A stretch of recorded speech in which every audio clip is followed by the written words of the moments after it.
Professional pride, something would summon itself tonight for Cleveland, and they'd win a game.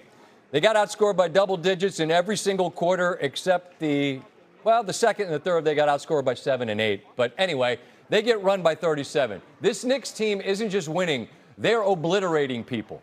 Has it changed your calculus for you on how you view them vis-a-vis NBA championship worthy? So since the second half was irrelevant, I spent the second half texting with coaches and executives and scouts saying, hey, can this Knicks team do it? Like, we've seen them now for a month. Can this Knicks team do it? And the answer resoundingly is yes, they can. I mean, can they win 4 more games?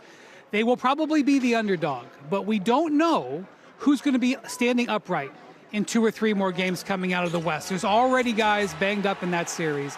And look, the Cavaliers are not a great team, okay? They went 8-10 in the postseason, okay? If they were in the Western Conference, they would not be in the conference finals. You could debate about whether this team would have made it out of the first round. But it wasn't like they won these games, as you said, by 1 or 2 points. They were smashing these teams. You know, I was just talking to members of the Knicks front office, and when they came here a few years ago, Scott, they had no players, okay? Look at this team now. Everybody they put on the court can play.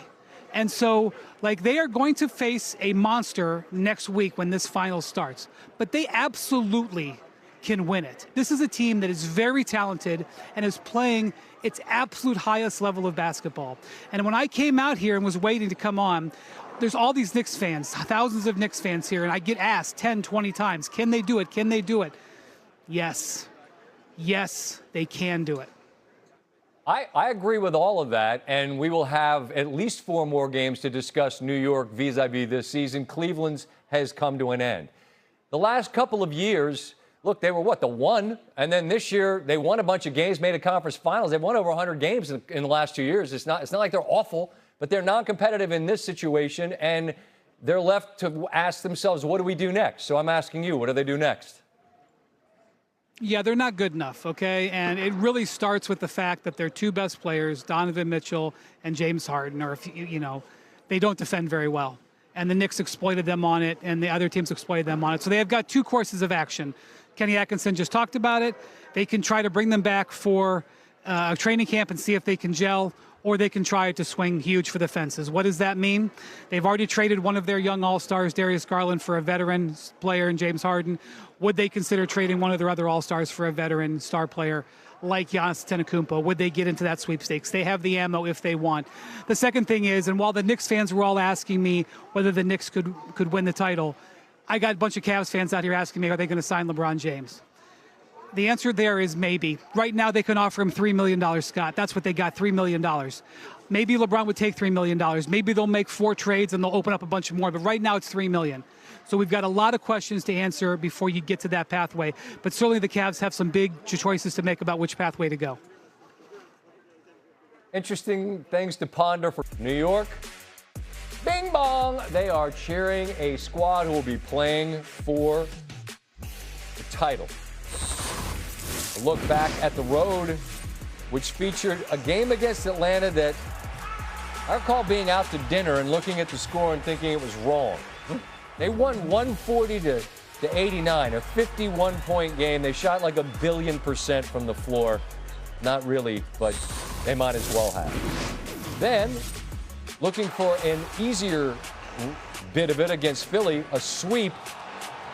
They went into Philly and didn't miss. 3rd sweep of the best of 7 in franchise history. Knicks fans turned it into a takeover, making Philly feel like MSG South.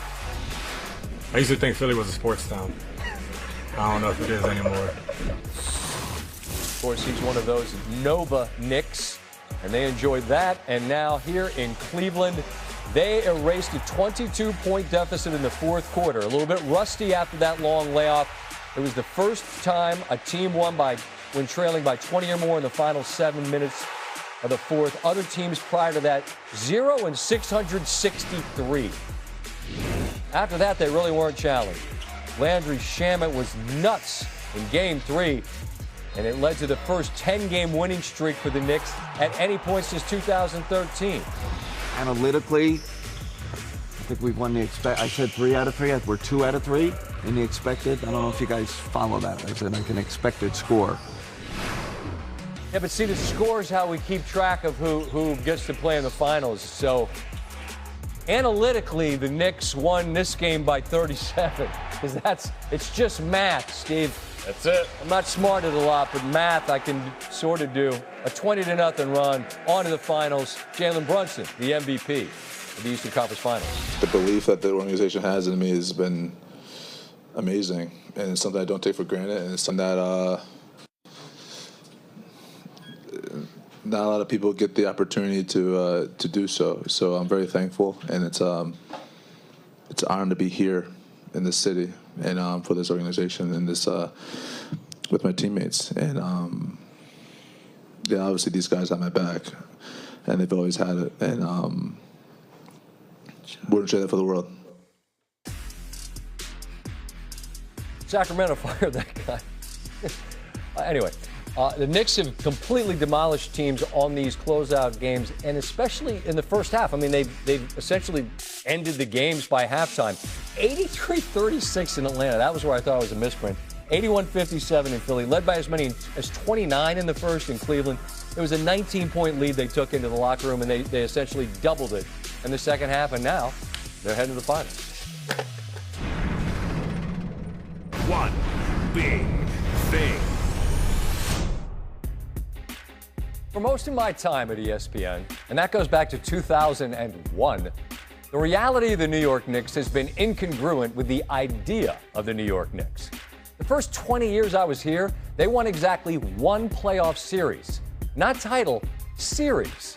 And yet largely fueled by the allure and juice of both the city that they call home and their hoop home, the Garden, the idea of the New York Knicks remained. For a brief moment, after big-time free agents chose New York City, but the borough of Brooklyn to call their home, it was the Nets who had some juice. The cover of the New Yorker in 2021 suggested it was their city. That never became a reality. But in 2022, something did. The Knicks got Jalen Brunson. Now remember how and why. First, because Dallas didn't extend him, and then the Knicks struck out on the very public pursuit of Donovan Mitchell, whose Cavaliers the Knicks just swept. Now, I got to own the fact that at the time, I thought the Knicks were foolishly spending money simply because they had it and had to get someone. I believed Brunson to be the proverbial number 2, which is not a knock on him. It's just I didn't see the path for him to be the guy in that city. Well, here we are. Brunson is a true superstar in this league. OG Anunoby is another player I completely misjudged. Watched him play a bunch at Indiana. I thought he was a pro, but not one this impactful. A 17-point-a-game guy approaching 40% from 3 in the league? I didn't see that coming. His acquisition, along with Karl Anthony Towns' arrival from Minnesota, meant the Knicks had to part with high draft picks and all-stars like R.J. Barrett and Julius Randle. But those relationships had arrived at rocky moments, and even if it meant parting with a popular role player in Dante DiVincenzo, the time was right. The Knicks also felt the time was right to part with Coach Tom Thibodeau last year after they made their deepest playoff run in a generation last May. Timing seemed a little curious. They were largely patient with the team, but as they did with some big-name players, they felt a new approach and new direction was necessary. You stack it all end-to-end, and now the time has arrived for a team in a city to take center stage one more time. And for the first time in a long time, the reality is the Mecca is just that. Somebody paid more than $250,000 for a pair of courtsides for Game 3 because the Knicks are back in the NBA Finals. New York, New York, big city of dreams.